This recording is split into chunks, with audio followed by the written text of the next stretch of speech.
Hello, I'm Food Daniel. Here are my predictions for the WFA games to be played on June 3rd. This is week 8, the season finale, except for a couple makeup games next week. First, brief rundown of some remarkable games from last week.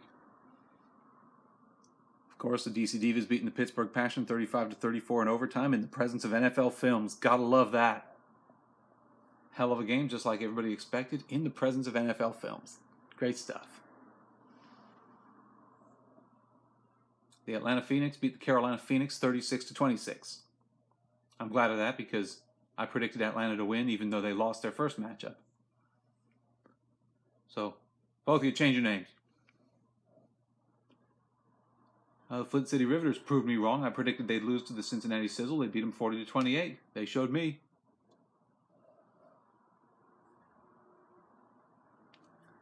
Let's see. And that's really about it. There was nothing too terribly remarkable I can think of. Okay, so here we go. June 3rd games. Final. Oh, okay, I said week 8. It's week 10, but it's the 8th game of the season for most of these teams.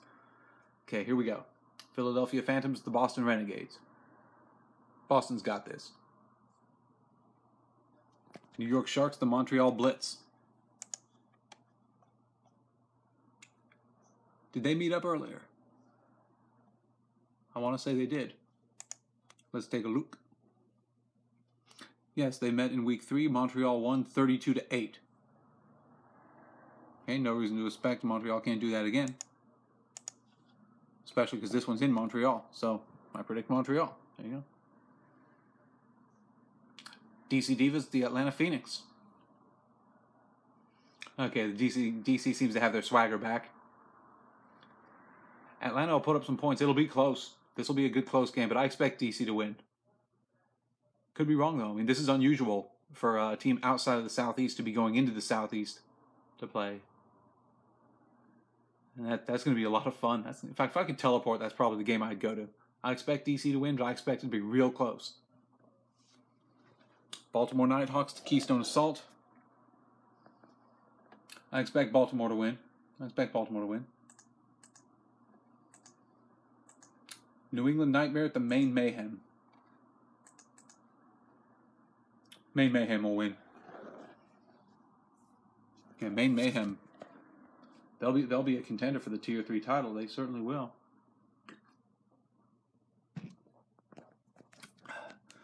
Connecticut Hawks at the New York Knockout. Let me take a look here. They played each other in week 2, and Connecticut won 28-0. The Knockout, they've had a rough time of it. The only points they scored was in week 1 when they lost to Keystone 27-12. You know, their only real close games was against New England Nightmare, so you know, Connecticut will probably win this. I expect Connecticut to win it, yeah.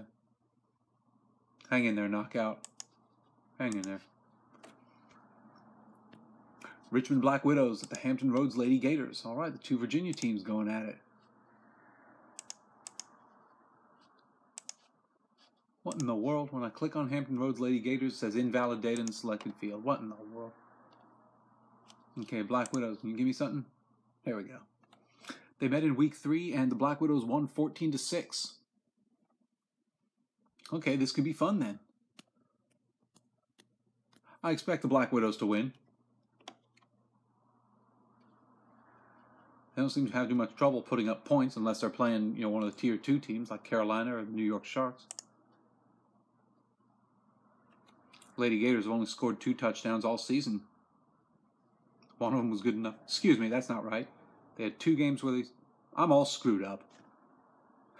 They've had 3 games where they scored 1 touchdown, and then they had another game where they scored 4 touchdowns against New England Nightmare. However, the Gators, they are coming off of a forfeit to the New England Nightmare last week.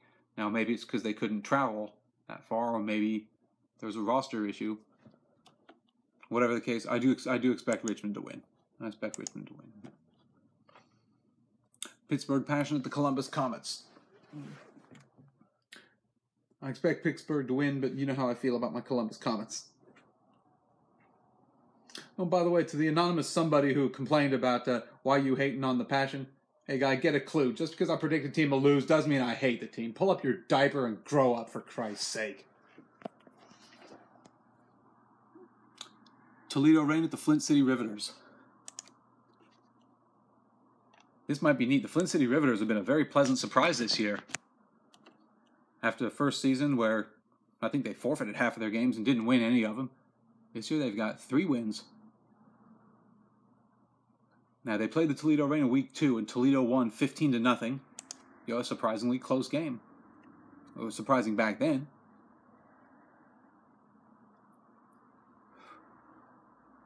I'm going to predict Toledo, but I could be wrong about this. Hard to get a real sense of Toledo because half of their games have come against, you know, Tier 1 teams: Cleveland, Chicago, Columbus. Well, Columbus is 2, but still they're, you know. But yeah, I expect Toledo to win, but it wouldn't be too surprising if Flint City wins. Detroit Dark Angels, the Indy Crash. Okay, the Indy Crash haven't had a very good time of it this year, have they? They've got 1 win against the Madison Blaze, 32-6. They do have 2 forfeits. One of them was strategic, and the other forfeit was last week. Again, I don't know if that was a roster issue or not, but as for the Dark Angels, 2 wins against Flint City and then a win over West Michigan Mayhem. Yeah, I expect Detroit to win. Yeah.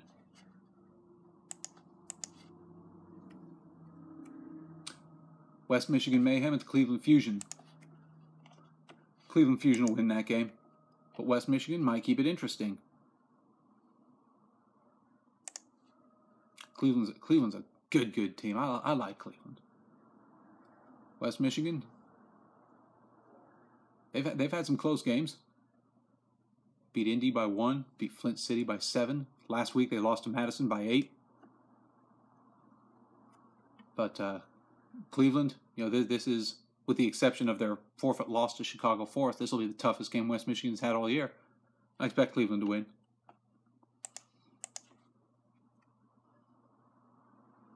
Derby City Dynamite at the Music City Misfits. Okay, once you get to Appalachia, I have a hard time telling the teams apart. Let me take a look. Okay, in week 4, the Music City Misfits beat the Derby City Dynamite 29-10. The Misfits do have 4 wins to their credit, so they win this. They've got an above 500 season. And you know, I expect they'll get it because they beat them before. As for Derby City, they've had no trouble scoring. They've been shut out once against, you know, the Tier 1 Atlanta Phoenix. Other than that, they put up points. They've come away with 2 wins, but they've had no trouble getting on the board. So yeah, I can predict Music City, but again, this wouldn't be one I would, if I'm wrong, I won't be that surprised. Wait a minute. 1, 2, 3, 4. Derby City has 9 games on the schedule. One of them is a non-league opponent. Maybe that's about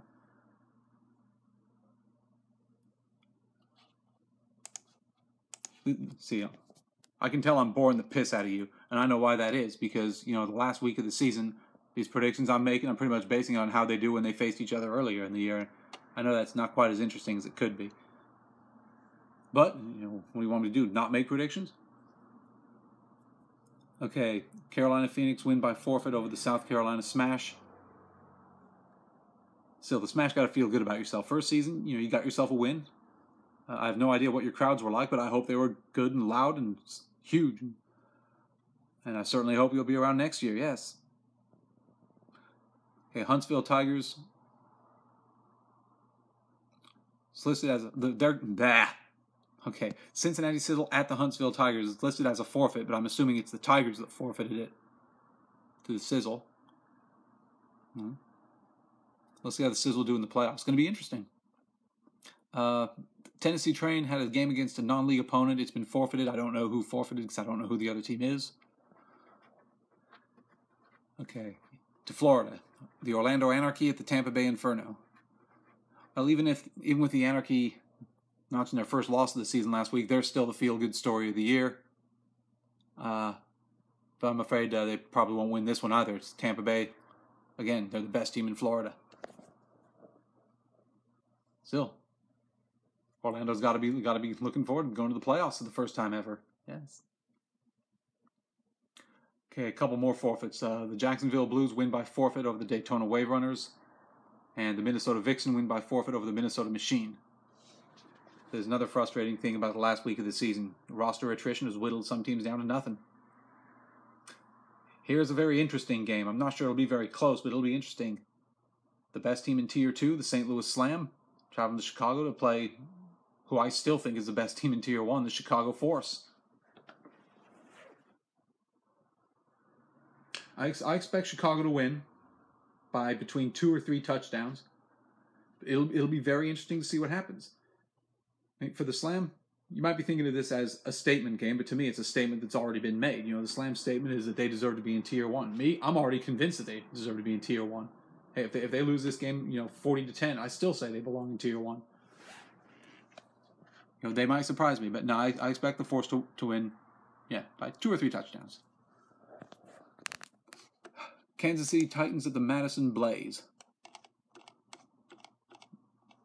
Let me take a look here. Oh, come on. On the WFA team site, you got the Madison Blaze and the Mile High Blaze back to back. Again, next season, if the two of them play each other, loser, change your name. Okay, Madison Blaze, they've got 3 on-field wins and 1 forfeit. Mostly against Tier 2 teams. The Kansas City Titans. Here wow, they only have 2 wins, both against the Minnesota Machine and then 1 off-field forfeit. This might be the worst season in the history of the Kansas City Titans / Tribe. Maybe even if you include the Kansas City Spartans. Wow. I expect the Madison Blaze to win it. Wow. I can't believe. I still remember the first season I followed women's football, 2009. Kansas City won the IWFL title. And okay, well, if this is rock bottom, there's only one way to go from here. Yeah, okay, I'll predict Madison, yeah. Austin Outlaws at the Houston Power. Let's see. They played each other in Week 3, and Austin won 21-20. Good close stuff. Austin does have the ability to put up points. Last week, they put up 32 points against the Arlington Impact, a Tier 1 team. As for Houston, it's been a little more difficult to put up points. They got shut out by the Arlington Impact, and they got shut out by Dallas, but that doesn't mean much because everybody gets shut out by Dallas. So I'm going to predict Austin to win that game. It'll be close, though. It'll be close. It'll be a good game. Arkansas Wildcats, the Acadiana Zydeco. Arkansas win that. Arkansas, they'll be a contender for the Tier 3 title, while Acadiana, the defending champs of Tier 3, they've been reset a bit. But again, only one way to go from here. Southern Oregon Lady Renegades at the Everett Rain. Lady Gates are a fun team to watch. I had so much fun watching them play. They played Everett in Week 3. Everett won 35-0, so it'd be kind of silly for me to predict Southern Oregon to win again. I kind of hope they do, though, because it's looking like, depending on how it shakes out, they might get themselves a playoff spot. It would really suck to see a 1-7 team go to the playoffs. They're going to go in. I'd rather see them go 2-6. Utah Wildcats, the Utah Blitz. They played each other a few weeks ago, and Utah Blitz won 60-0 because the Wildcats have like 13 players. If Utah Blitz do win that game, this makes this the best season in the Blitz's history at 4-4. They were 4-4 in 2014 as well. One of those wins was a forfeit win that I think they probably would have won anyway. But you got to feel good about these Blitz, yes. When I heard there was a 3rd team forming in Utah, I thought the Blitz were finished. I fully expected the Blitz were going to disband. That they not only did not disband, they stuck around and they did better than ever. Their best season ever. As for the Wildcats, okay, rough start. I would think of this as season 0. And again, recruit in the Ogden area, and next year get enough players that can be more competitive. As I say, every time a team goes winless in its first season, that's not a failure. That's not an embarrassment. It's a beginning. Yes. Okay. Here's a good, interesting one. This will be interesting. La Muerte de las Cruces traveling to play the Rocky Mountain Thundercats. They played each other a few weeks ago in Las Cruces, and the Thundercats won 22-7. Close game. And La Muerte is real good at playing close games. They've had plenty of them. All of their games have been close. They win 12-0, lost 22-7, lost 21-13, won 20-6. They play close games. And as for the Thundercats, they've got a couple close games. An overtime win, 14-6. A loss, 14-8. And again, the Las Cruces game where they won 22-7. This is going to be close. This is going to be fun. I don't know who's going to win, but I do love my La Muerte de las Cruces, and they've proven that they can win on the road and in horrible weather, so I'm going to predict La Muerte de las Cruces is going to win this game. Yeah. And even if they lose, it's been a successful season for them. They got a couple wins. They had great crowds. Fun stuff. Next year will be even easier if that new team in Roswell, gets a big enough roster to take the field. Less travel. And for that matter, how is it that El Paso has never had a team? All right, Tier 1 California action. The Central Cal War Angels against the Pacific Warriors. Yes. Ketchup versus mustard, as we call it. Because, yeah. When they played each other in Week 3 in Central Cal, the War Angels won 28-19. Now they're playing in Los Angeles, or what is it, Inglewood? Is that where they still play? I know it's where they were last year. We'll see what we'll see. The Pacific Warriors, they lost to the Surge by 1 point, then they beat the Surge by 6 points. High-scoring games both times. While the War Angels beating everybody. 2 wins over the San Diego Surge, both of them rather easy, and then that close win against Pacific Warriors. I expect the War Angels to win, but I really wouldn't be surprised if the Pacific Warriors can pull an upset. That'll be fun. I expect the War Angels to win. But yeah, it'll be close. Sin City Trojans, the Inland Empire Ravens. I expect the Trojans to win, but the Ravens did prove when they played each other in Sin City that their defense is good at holding off Sin City. When they played in Vegas, the Trojans won 13-0, and that was a full 60-minute game, no running clock. The Ravens' defense is that good, but their offense isn't. So I expect Sin City to win. Another forfeit in Florida. The North Florida Pumas win over the Central Florida Shine by forfeit. In the Pacific Northwest, the Seattle Majestics at the Tacoma Trauma. The Majestics got this. They and Portland are, the 2 top teams in the Pacific Northwest, yeah. And finally, the game I'll be attending, the Ventura Wolfpack at the Kern County Crusaders. They played each other earlier, and Kern County got its first ever win and its first ever points by winning the game 28-0. Ventura, this is their 3rd year. They've never won a game. They haven't scored a point all year this year. They did have a touchdown called back by penalty in the last week. But I do understand that Kern County, they are rather banged up with injuries, and I do know the Ventura Wolfpack have gotten they've gotten the star player on the team back on the roster after she was away at college for most of the season. I'm going to pick an upset. I think Ventura is going to win this game. And I'll be present to catch all the highlights. Yes. And that completes my predictions for the season finale of the Women's Football Alliance. Thank you.